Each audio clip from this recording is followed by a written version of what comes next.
Welcome to our second college cooking video. I'm surprised we even made it here. A lot of comments about the haircut. I got one. So did the cameraman over there. Sexy boy JJ over there.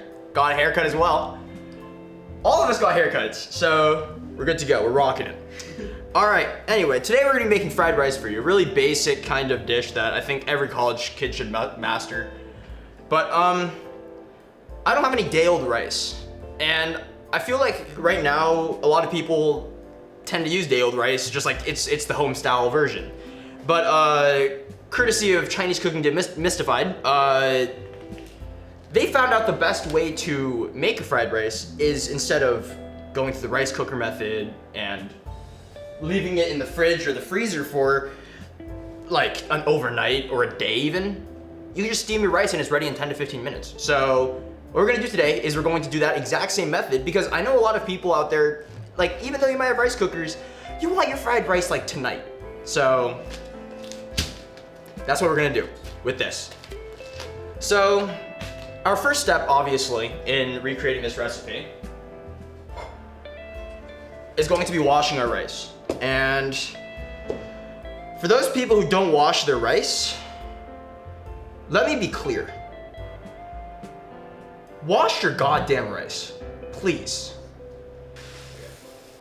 All we gotta do now is rinse our rice. And it's very simple. How to wash rice, it's like, it can't be easier. Just fill up your water maybe a little bit above the rice grains themselves. And just start going in it. And you're gonna notice that it starts to turn cloudy. That's all the starch just coming off. And we don't want this starch in our fried rice because if we get this starch in our fried rice, what ends up happening is they clump up. We get like little nasty like meatball style fried rice, which is just disgusting. I mean, horrendous. So make sure you wash your rice. Unless you like sticky rice, in which case I'm not judging, but you should still rinse your rice. As you can see, it looks more like milk than it does water now. And pour this off. All right. And we're literally just gonna rinse and repeat. So I'm a stickler for rinsing my rice, which is why I rinse it like 3 times. Because 3 is also a very lucky number. And 4 is a very unlucky number. Yes. Yeah. JJ knows what I'm talking about. Yeah. My mom has instilled that fear in me. Anyway, now we have our rinsed rice. Fill it up maybe 1 1/4 way through. Honestly, there's still a little bit of starch in there, but that's fine. I'm not gonna rinse it again. That's lucky. Now I know you're thinking, Brandon, you did no measurements on the freaking rice. Like, how do you know that's enough water? Well, I do. Also, because we're going to be draining it later. What we're gonna do right now is just parboil the rice. In a moment, we're gonna be transferring it into that thing on the stove where it's gonna steam for a little bit, which is going to allow it to kind of create like loose grains in and of itself. So let's go ahead and turn that on. I'm just gonna add a little bit more water to that. I feel like it might just need a tiny bit more.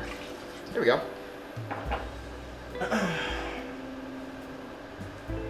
We also have our Spam and our like stuff. So for our meats, the thing about fried rice is there really isn't a recipe, especially when it comes down to ingredients that you want to put in. Because it's personal preference. You don't like peas? Don't put peas. You don't like corn? Don't put corn. You don't like Spam? Don't put Spam. Simple. It's whatever you want to put. So we're gonna go ahead and start defrosting here. All you have to do to defrost shrimp is it's pretty simple. Get some cold water and just let it sit for a bit. Let this sit over here.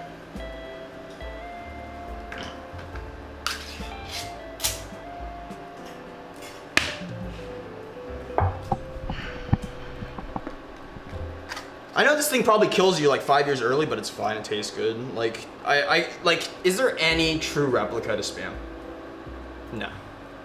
Go ahead and cut it into just slices that you would see on like a Spam musubi or something.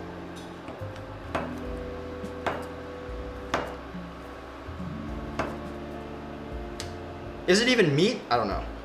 Do I care? No. Tastes good. That smells like rice. Good. At least we know it's rice. In the meantime, I think that's enough Spam for now because we have quite a bit of shrimp as well. So my shrimp is half defrosted. My rice is still boiling, and I just cut up my Spam.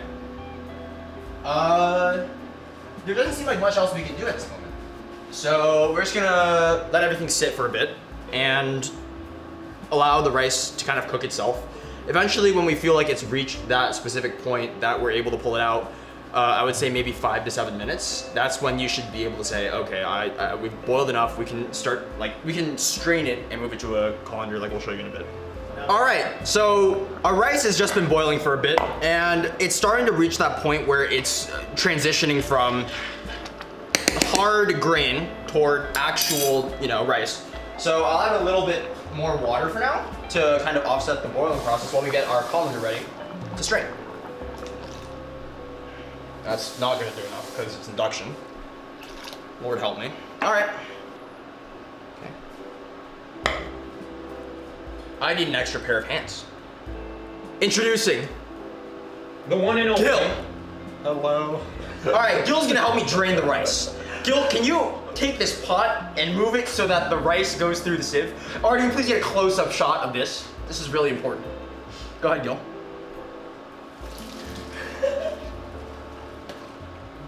So you can't do this alone, unfortunately. Absolutely, no, you don't have to fill it up.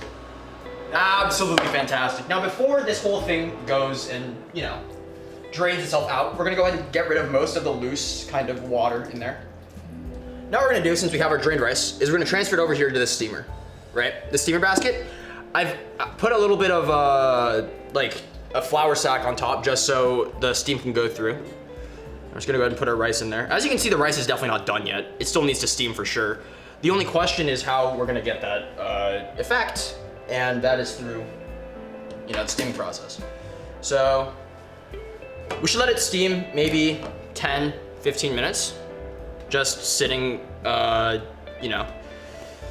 a steamer setup. So as you can see, right, flour sack along with the rice inside. We're gonna transition this to a steaming setup we have set up here on the actual stove. Okay, so we've soaked our shrimp for around 20 minutes, and it's basically kind of defrosted to the point where we can work with it now, which is perfect. We can start actually cooking the meats. When you make a fried rice, you cook everything kind of separately, especially the meats, because meat takes the most time, and on top of that, it can't really cook on its own in the rice. So I'm gonna go ahead and put this guy up to like 350-ish. Wait for it to get hot.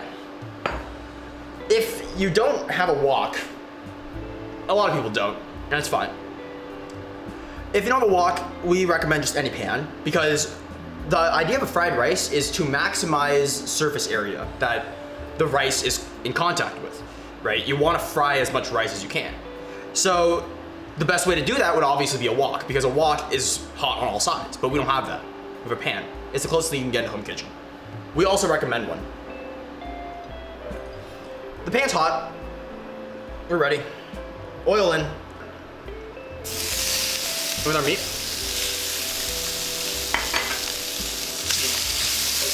Okay.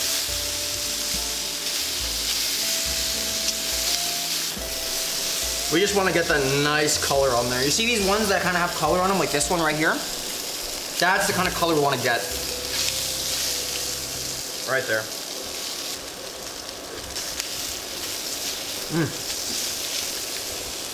Delicious.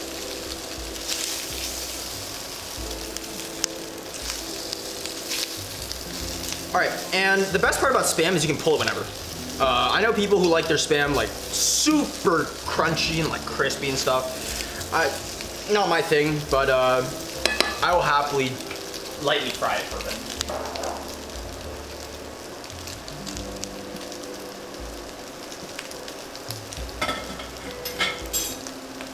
A bit longer.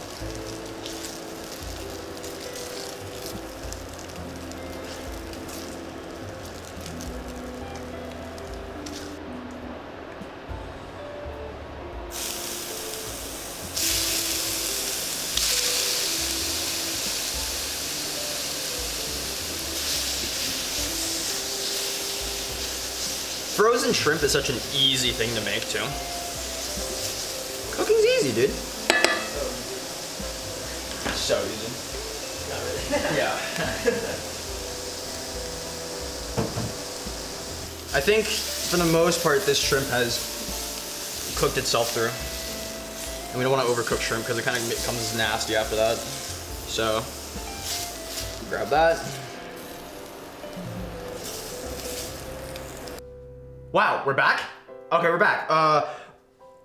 For the like 20 minutes we were gone, we were waiting on the rice because it was kind of our first time making this kind of rice, but it came out beautifully. Every grain, as you can see, is separate, which is gorgeous. And it's perfect for what we're gonna use it for right now, which is, well, fried rice. So as we wait for this pan to heat up, a little bit of oil in there. Can you guys do the crack an egg with one hand thing? Yeah, I can do that. You can? Yeah. Yes. No, you can't. I can. Physical. Do it. You want me to demo that? Do it, dude. Skill. You want me to do It's another one? beautiful. Yes, do both. Oh my god. I've been trained. This man has been trained. All right, guys. From now on, I'm no longer cooking on this channel. From now on, JJ will be taking on everything because I'm apparently no longer needed. If JJ can cook and be a cameraman, and I can only cook, that means I'm useless. Just the eggs part though. Just the eggs part, yeah. All right.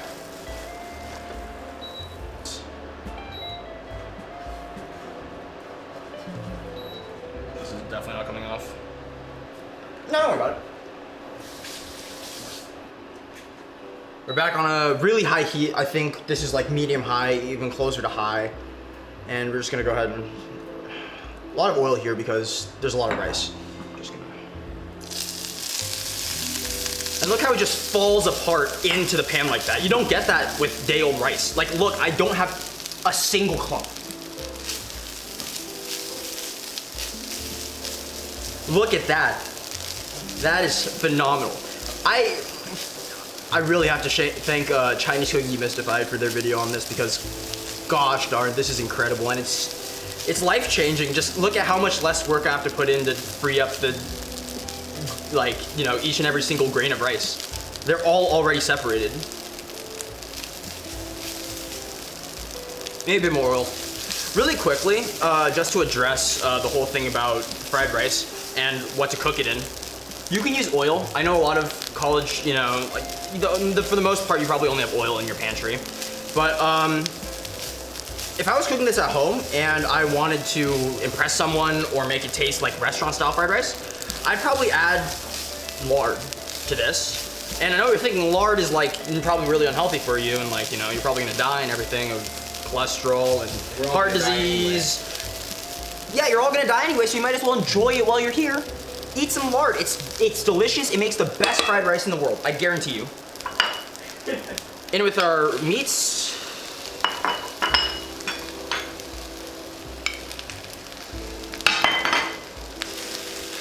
Just kind of get everything incorporated here.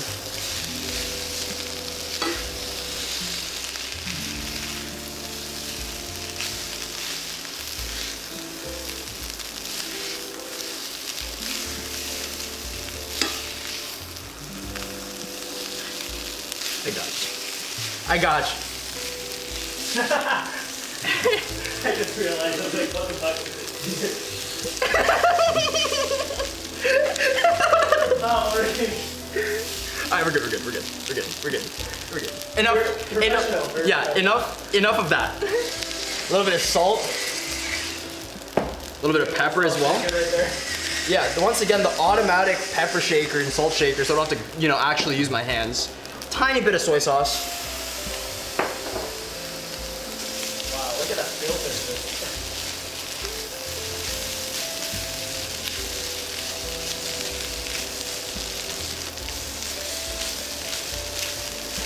And yes, before the YouTube comments say that I'm making a mess of this induction cooktop, I am.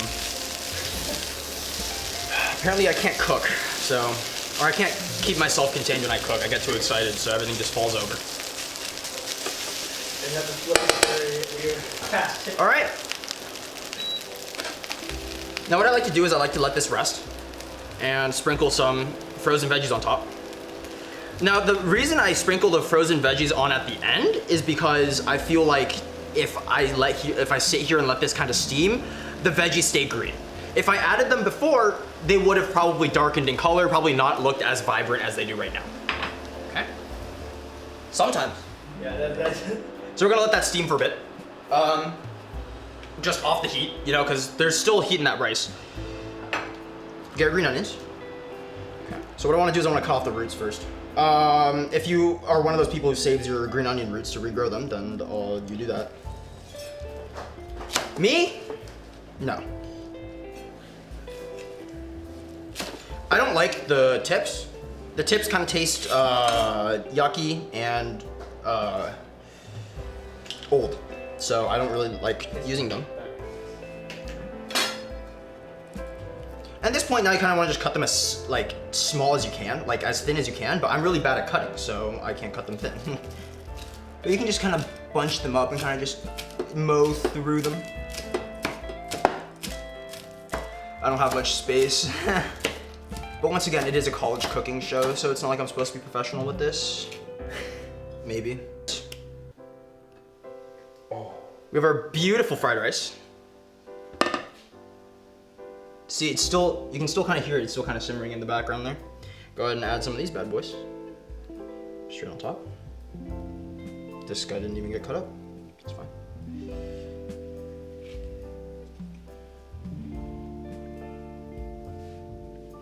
And see, that's a meal that could suit anyone. Like, I feel like you don't like Spam? Don't add Spam. You don't like shrimp? Don't add shrimp. You don't like anything, just don't add it. Don't eat. You don't like the rice. Yeah, if you don't like the rice, don't make this recipe, you weirdo. I'm just gonna mix it in again. Just one more last mix, because as we were talking and as we were cutting, the rice has also been cooking because everything's cooking until it becomes cold. And just like any other dish, you wanna taste for seasoning. So, I'm gonna go ahead and see. No. Delicious. Delicious? Okay. Yeah. So, at the end of it, it's what you wanna put in there. And at the end of it, it's the way that you wanna cook your rice. Personally, now that I've tried the steaming method, I'm gonna go with it every time because this is literally just restaurant style fried rice.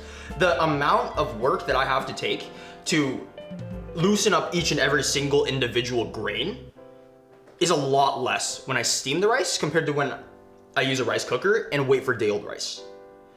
At the same time, there's really no, like, it's really whatever you have in your fridge, right?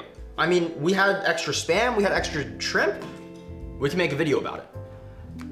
I encourage you to make fried rice with whatever you have in your pantry and show us how it comes out.